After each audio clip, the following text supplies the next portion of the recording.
Bonjour à tous, bienvenue à notre rendez-vous quotidien, l'étude du Hidat du jour aujourd'hui, Erev Shabbat Kodesh de la Parashat Yitro, vendredi. Et nous sommes le Yud-Tet, 19 Shvat 5786. Le Shabbat arrive, les Malachim nous accompagnent et nous pourrons passer Be'ezrat Hashem un beau Shabbat dans la joie, la sérénité, mais le Shalom.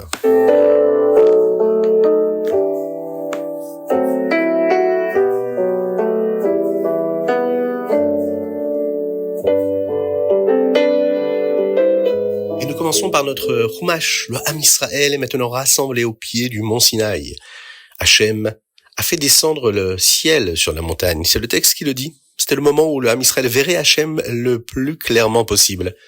Il va ordonner à Moshe de s'assurer que personne n'essaye de s'approcher davantage pour mieux voir, car il était interdit de toucher la montagne. Moshe Rabbeinu pensait qu'il n'était pas nécessaire de répéter cet avertissement, mais Hachem insista. Il faut un avertissement avant l'avènement et un autre au moment même de Matan Torah.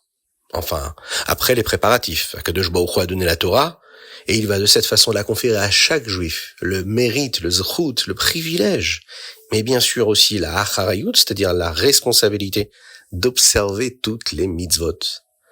Les 10 commandements sont lus dans la paracha. Aseret Adiberot, qu'Akadosh Baruch Hu a prononcé d'un seul coup, puis il les a répétés une par une. Premier commandement, Anochi, je suis Hachem qui t'ai fait sortir d'Égypte. Deuxième commandement, Lo yiyeh, tu n'auras pas et ne serviras pas d'idole. Troisième commandement, Lo tissa, ne jure pas faussement ou inutilement au nom d'Hachem. Quatrième commandement, Zachor, souviens-toi du Shabbat et garde-le. Cinquième commandement, Kabeid et avicha et imecha, kibud avahem, la mitzvah d'honorer ses parents. Sixième commandement, Lo tirtzach, ne tue pas. Septième commandement, Lo tinaf, ne commets pas d'adultère. Lo tignov, ne kidnappe pas. Neuvième commandement, Lo ta'ane, ne porte pas de faux témoignages au tribunal. Et enfin, 10e commandement, Lo tachmod, ne convoite pas les biens d'autrui. Avant le Har Sinaï, la rouchaniout et la gashmiout, c'est-à-dire que le spirituel et le matériel étaient séparés. Même si les avot, les patriarches, utilisaient des objets matériels pour les mitzvot, l'objet lui-même ne devenait pas saint. Par exemple, les bâtons utilisés par Yaakov Avinu pour la mitzvah des téphilines ne restaient pas saints après avoir été utilisés.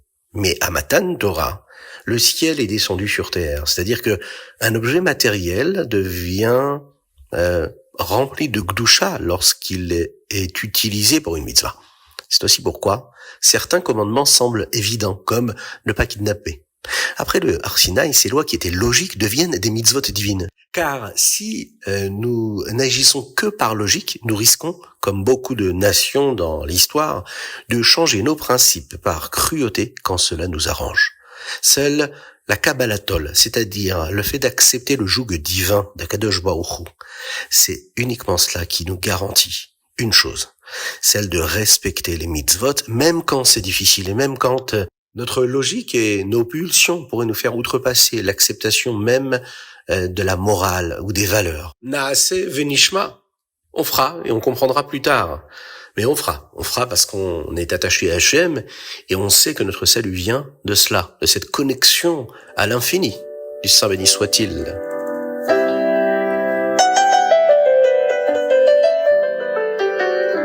Teilim, aujourd'hui nous sommes le Yom Yud-Tet, le 19 Shvat, et nous lisons du 90 au 96, du Teilim Tzadik au Teilim Tzadik Vav. Nous lisons aujourd'hui le Shir Shel Yom, que les Lévi'im chantaient au Beth Amikdash le jour du Shabbat, et le verset dit Tov lehodot la Hashem. Il est bon de louer Hashem. Bien qu'Hashem soit toujours bon, nous pouvons ressentir cette bonté plus intensément le jour du Shabbat. Et c'est cette proximité si particulière du jour du Shabbat qui nous pousse à exprimer véritablement des louanges, des remerciements envers Akadosh Baruch Hu. Le jour du Shabbat, Shir Shel Yom, ce sont réellement des remerciements, une prise de conscience de la bonté, de la grâce et de gratitude envers Akadosh Baruch Hu. Et nous devons, bien sûr, en être conscients lorsque nous lisons ce Teilim-là, ce psaume, en l'occurrence le jour du Shabbat.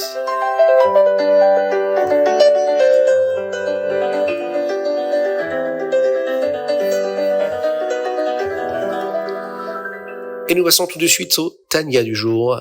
Le Rabbi Shlomo Zalman ici conclut l'explication commencée au chapitre 18 sur la façon dont le service de Dieu est karov elecha, très proche de chacun de toi. Dans le Chumash Dvarim, Moshe Rabbeinu demande au Ham Israël de dire le schéma 2 fois par jour pour accepter le joug du royaume des cieux, c'est-à-dire Kabbalat Ot Malchut Shamaim. Il demande également au Ham Israël d'être prêt au don de soi, c'est-à-dire au Messirut Nefesh. Pourquoi demander cette disposition au sacrifice alors qu'Akadosh Baruch Hu a promis qu'ils n'auraient pas à donner leur vie? Akadosh Baruch Hu nous a promis de nous protéger. Pourquoi est-ce que nous devons prendre sur nous le fait de donner notre vie?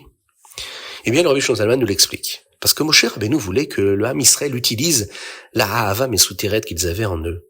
Cet amour caché pour servir Dieu au quotidien.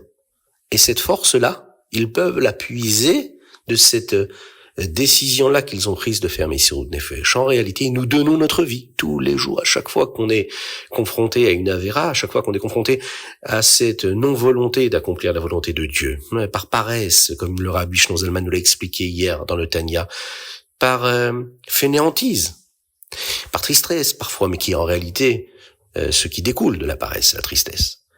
Eh bien, ce qu'il faut bien savoir, c'est que cette avéra qui est là, et qu'on a la possibilité de surmonter, cette force, on peut l'avoir du Messirut Nefesh qu'on a appris sur nos moments de Matan Torah, comme nous le voyons en ce moment dans le Chumash, mais aussi au moment où le Ham Israël le dit dans le Shema Israël, c'est les forces que nous prenons quand nous disons le Shema Israël tous les jours. Hakadosh Baruch Hu, nous acceptons ta volonté. Il devient donc beaucoup plus facile de rester loin de chaque avéra et de surmonter n'importe quelle difficulté pour accomplir la volonté de Dieu. Chaque juif possède cette force cachée. Il suffit juste de s'en souvenir.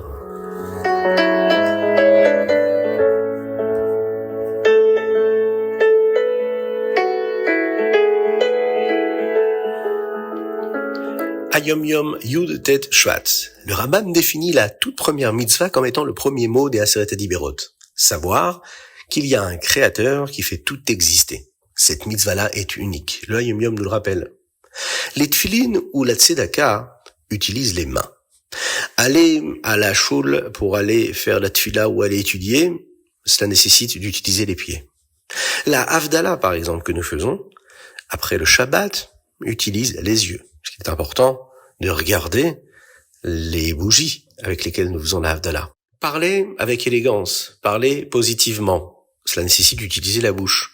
Mais savoir qu'Hachem existe est une mitzvah pour l'esprit et l'intelligence, ce que nous appelons le sechel. Il ne suffit pas de croire, nous devons utiliser notre intellect pour comprendre l'existence de Dieu autant que possible.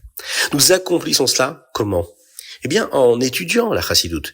Parce que quand on étudie la Chassidoute, qui nous explique la Yediat Hashem, la connaissance de Dieu, eh bien, nous sommes dans cette conscience-là, dans notre esprit, et nous l'intégrons à travers l'intelligence que Dieu nous a donnée, de pas seulement croire, mais de vivre l'existence de Dieu à chaque instant. Et, comme le Hayom Yom le dit ici, par cela, on accomplit une mitzvah à chaque instant de notre vie.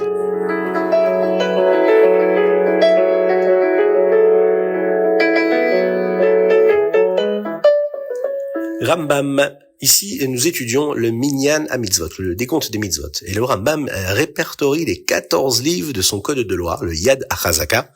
Et en voici la structure de cette magnifique œuvre du Rambam. Premier livre du Rambam, Mada. Sefer HaMada, la connaissance, dont le contenu est les fondements, l'unité de Dieu, l'interdiction de l'idolâtrie. Deuxième livre, qui a pour sujet l'amour, les mitzvot constantes. Savoir la Havat Hashem, l'amour de Dieu, le Shema Israël, la Tfila. Ensuite, nous avons le troisième livre qui a pour titre les Zmanim, les temps, à savoir les lois du Shabbat, les lois des Yamim Tovim, des fêtes. Quatrième livre, c'est le livre des Nashim. Nashim, femmes, les lois sur le mariage et sur le divorce. En cinquième position, nous avons la Kedusha. Sefer HaKedusha qui parle de sainteté, ce qui distingue le juif, c'est-à-dire la kashrut, la taharat hamishpacha, la pureté familiale. Ensuite, nous avons le sixième livre, le Sefer Aflaha, les lois sur les serments, sur les promesses. Le septième livre, Sefer Zraim, les semences, et comme son nom l'indique, ce sont les lois agricoles, les lois de Shemitah, de Yovel, de Trouma, de Maaser. Huitième livre, la Avoda, le service. Nous parlons ici du service du temple, du Beth Amikdash, et des korbanot, les sacrifices publics. Là, on va voir qu'il y a un autre livre qui parle aussi du service qu'il y avait dans le temple, c'est le 9e livre, et qui parle en particulier de toutes les korbanot, sacrifices individuels, korban Pessah, ou bien le korban qui était offert pour expier les fautes, etc. Le 10e livre est le livre de la Tahara, de la pureté, qui nous parle des lois complexes sur l'impureté et la pureté rituelle. 11e livre, c'est le livre des Nezikim, des dommages qui sont causés aux personnes, mais aussi des dommages qui sont causés aux biens d'autrui. 12e livre, c'est le livre de Kinyan, qui concerne les acquisitions commerciales, de liens de propriété, les lois sur les voisins, les partenaires. 13e livre, le livre des Mishpatim, les jugements, qui nous parlent des litiges civils, du gardiennage, des prêts, des litiges financiers.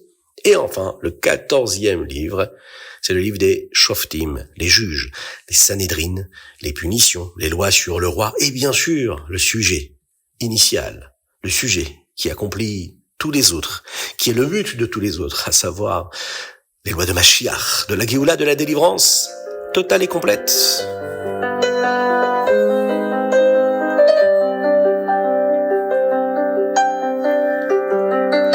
C'était le Chitat du jour.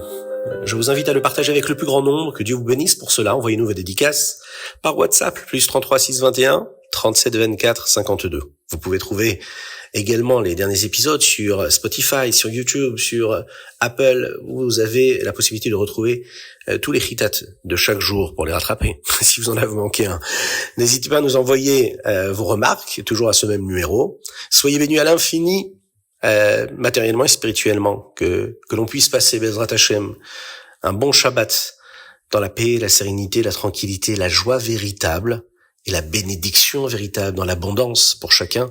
Une belle Refoua Shlema pour Avraham Nissim Ben Sultana et David Ben Sultana, ainsi que pour tous les malades du Ham Israël. Et nous allons d'ailleurs prendre chacun là où on se trouve, que ce soit en allant à l'école, que ce soit en classe, que ce soit en rentrant de l'école juste avant le Shabbat. Si on prépare, on est dans la cuisine, on prépare le Shabbat, on écoute le Chitat, et bien on s'arrête quelques secondes, une petite minute ou deux, et on lit un Teilim. Et on pense à un autre frère juif, à une personne dans le clan Israël qui aurait besoin de notre fila, même si on ne le connaît pas.